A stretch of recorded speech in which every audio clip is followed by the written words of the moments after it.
Cher ami, je t'écris ce matin le cœur étreint par une douloureuse absurdité. Le silence semble habiter ce monde et son ciel étranger ignore tout de nos existences.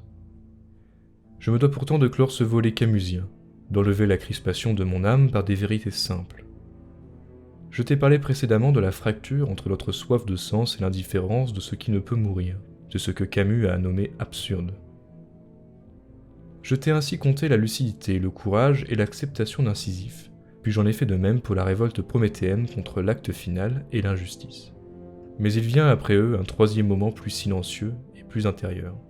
Un moment où Camus comprend qu'une révolte qui s'absolutise devient elle-même violence, qu'en prétendant tout corriger, l'homme peut finir par tout justifier. Ici surgit la figure de Némésis, déesse de la mesure et de la limite juste. En elle, le philosophe entrevoit la possibilité d'une sagesse plus sobre, une fidélité au réel, tempérée par l'humilité de celui qui sait qu'il ne sauvera pas le monde, tout en pouvant encore vivre justement. Voilà de quoi, mon ami, fustiger les révolutionnaires qui hantent notre époque polarisée, fanatique et radicale, où chacun veut avoir raison contre tous. Eux qui, glorifiant l'excès de pouvoir, d'opinion et d'ambition, semblent mépriser l'équilibre, la lenteur et la clarté morale. C'est qu'ils s'ennuient, les pauvres, incapables d'accepter un réel qui ne défile pas à toute vitesse, un réel stable, à moins qu'il ne soit numérisé. Là où Prométhée corrige les mous, les indécis et les résignés, Némésis rappelle que le révolté excessif n'engendre que chaos et ne peut plus bâtir, qu'il trahit la révolte à laquelle il se veut dévouer, et qu'en le faisant à tout prix, il le fait aussi contre le beau, contre l'amour, contre de grandes choses qui justement nous réconcilient avec l'existence. Et c'est précisément pour cela qu'il me faut te parler de mesure.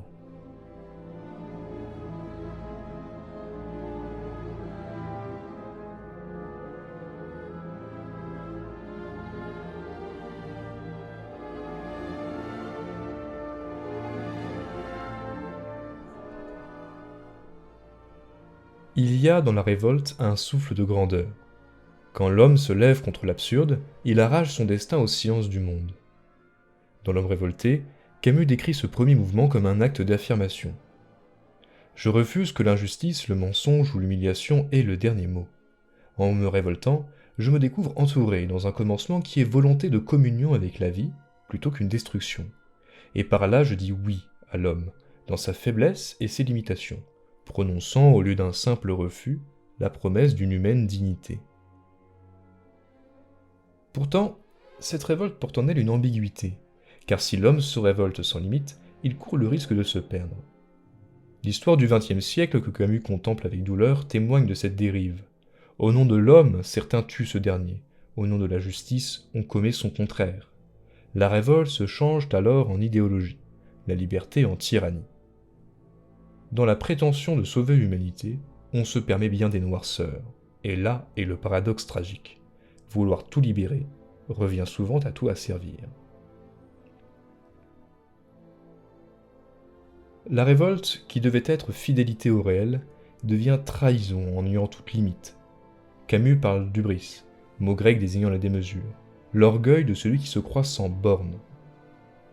Dans le sillage de Prométhée, l'homme a voulu se faire Dieu, mais en ce faisant, il a oublié sa condition profondément fragile, mortelle et finie.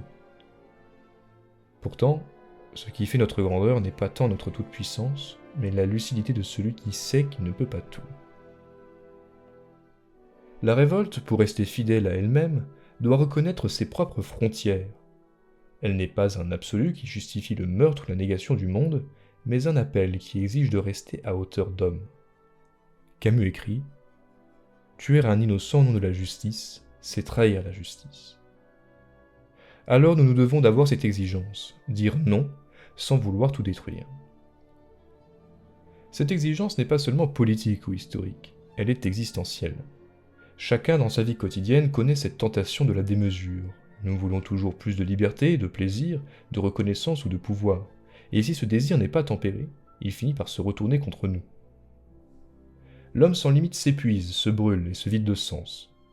À force de tout vouloir, il ne sait plus ce qu'il désire. La révolte devenant une fuite en avant, un cri qui s'égare. Reconnaître la limite est au contraire retrouver une respiration. C'est comprendre que la liberté n'a de sens que lorsqu'elle accepte une frontière, que que la dignité humaine ne réside pas dans l'illimité, mais dans la conscience de ce que nous ne pouvons pas franchir sans nous perdre. Camus nous invite donc à orienter la révolte vers l'équilibre juste. De cette tension naît l'appel de Némésis, car l'homme, après Sisyphe et Prométhée, a besoin d'une figure plus apaisée, une figure qui rappelle que la grandeur consiste à vivre avec lucidité dans les limites de sa condition humaine, non comme un frein imposé, mais comme une sagesse qui nous retient de sombrer dans le gouffre.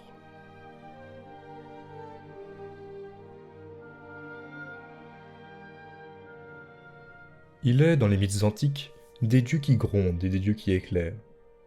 Némésis appartient à ces divinités discrètes, aussi effacées qu'essentielles. Elle n'est pas la foudre qui terrasse ou l'ouragan qui déchire, mais la loi silencieuse qui maintient le monde en équilibre. Les Grecs la craignaient autant qu'ils la respectaient, car elle incarne ce que l'homme oublie trop vite, la nécessité de la mesure. Là où l'hubris déborde, où l'orgueil enfle, Némésis vient rappeler la juste limite, non pour punir au sens moral, mais pour protéger l'harmonie fragile des choses. Camus retrouve chez les Grecs cette sagesse tragique qui lui est si chère, elle qui ne promet aucun salut, ne proposant ni paradis, ni rédemption, ni victoire finale. Dans ce refus de l'illusion, il y a la noblesse de vivre tragiquement, c'est-à-dire vivre en sachant que la mort existe, que la souffrance est là et que le monde n'a pas de sens.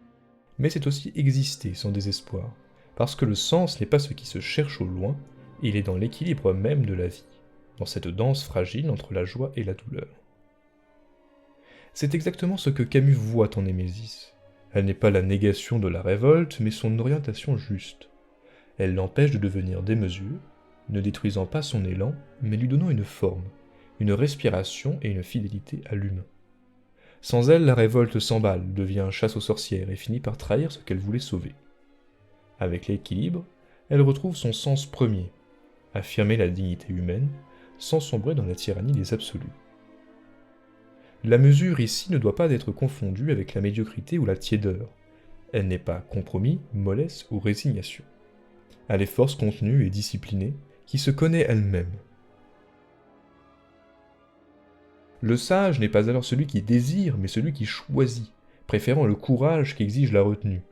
Tout comme l'artiste qui, au lieu d'ajouter sans fin des couleurs à sa toile, s'abstient pour garder l'équilibre et préserver l'harmonie. Dans une époque dominée par l'excès, la mesure devient une vertu presque révolutionnaire. Elle exige de résister à la tentation, se faisant après-midi de silence à la campagne plutôt que stimulation numérique ou sociale des villes. Elle demande un refus lorsque l'élan naturel de l'homme le pousse à l'acceptation. Le tragique se meut alors en joie, qui, loin d'être naïve, est parfaitement lucide. Le monde n'est pas idéal, l'homme est mortel, mais dans la mesure même de son existence, il peut y trouver une intensité et une justesse. Vivre selon Némésis, ce n'est pas vivre moins mais mieux. Ce n'est pas renoncer à la révolte, mais l'incarner dans un équilibre qui respecte la condition humaine. Camus oppose ainsi deux tentations. Celle de l'hubris qui croit que tout est possible, et celle de la résignation qui croit que rien ne vaut plus la peine. Entre ces deux extrêmes, Némésis trace un chemin plus étroit mais plus fidèle. Un chemin où l'homme reste debout, pleinement humain, et où sa liberté s'exerce dans la conscience de ses limites.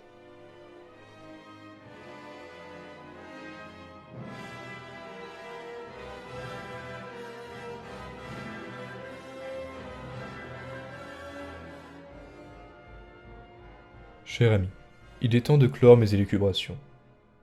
On pourrait croire que la pensée camusienne appartient à un philosophe de son temps, marqué par les tragédies du XXe siècle. Mais les trois grands moments que sont l'absurde, la révolte et la mesure dessinent un chemin qui nous concerne toujours et nous invite à le parcourir à nouveau. Le premier moment est plus que jamais actuel. Nous sommes saturés d'informations numériques, de bruit permanent, de connexions, et pourtant, derrière cette agitation, combien ressentent une vacuité profonde, une perte de sens. L'absurde se manifeste aujourd'hui dans ce décalage entre le rythme effréné de nos vies et la simple question pourquoi. Sisyphe n'est-il pas semblable à ces travailleurs modernes, prisonniers d'une routine mécanique, ou à ces étudiants qui accumulent les diplômes sans savoir vers quoi ils avancent? Face à ce vide, Camus n'invite pas à fuir dans le désespoir ou dans les illusions faciles, mais il nous pousse à dire oui à la vie telle qu'elle est, aimer la lumière d'un soir, une conversation amicale ou un instant de beauté. L'absurde est autant épreuve qu'ouverture. Nous apprenons à goûter la vie dans son intensité fragile. Le deuxième moment, celui de la révolte, est tout aussi nécessaire, car face aux injustices du monde, comment pouvons-nous rester silencieux? Comme Prométhée défiant les dieux, il nous faut défier l'absurde et projeter notre propre sens sur la toile de la vie, aussi petit et insignifiant soit-il. L'existence est insensée, et puis, est-ce une raison de ne plus aimer? Est-ce une raison de laisser l'injustice comme le malheur se répandre sans heurts? Qu'importe le sens, il nous faut préserver notre propre dignité. Mais la révolte, surtout lorsqu'elle est d'ordre politique, porte aussi un risque, celui de devenir excès et fanatisme. C'est alors que le troisième moment prend toute son importance. Némésis nous rappelle que la mesure est la condition de la fidélité à la vie. Elle nous enseigne que l'essentiel n'est pas de gagner par tout moyen, mais de rester digne, de ne pas trahir ce que nous défendons. Se révolter contre la laideur, oui, mais pas au prix des imperfections qui font notre humanité. Vouloir la liberté, d'accord, mais pas jusqu'à l'imposer à autrui. La mesure est une résistance intérieure qui préfère l'équilibre au bruit. Nous avons là, pour peu qu'on essaye de se faire camusien, de quoi occuper notre temps, cher ami. Nous pouvons, dans un monde tenté par le cynisme, par la violence ou par l'indifférence, nous dévouer à vivre lucidement, avec courage et mesure, fidèles jusqu'au bout à la condition humaine.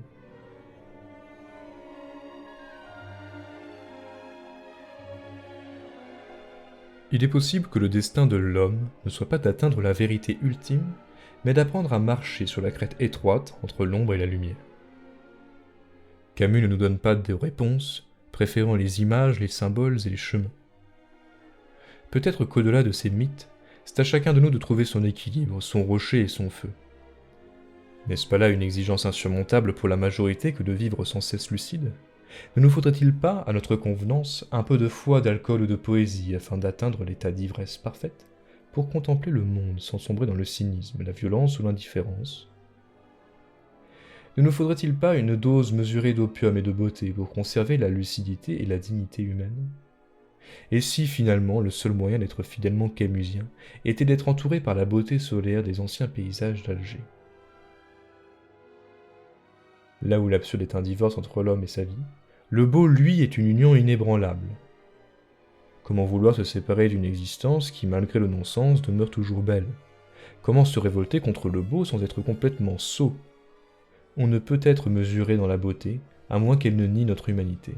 Et encore, les imperfections ne peuvent-elles pas être, parfois, des conditions de la beauté? Celle-ci est, je crois, chemin à part entière, donnant du sens à l'insensé, compagnon de chaque instant, et seule salvation de l'humanité entière.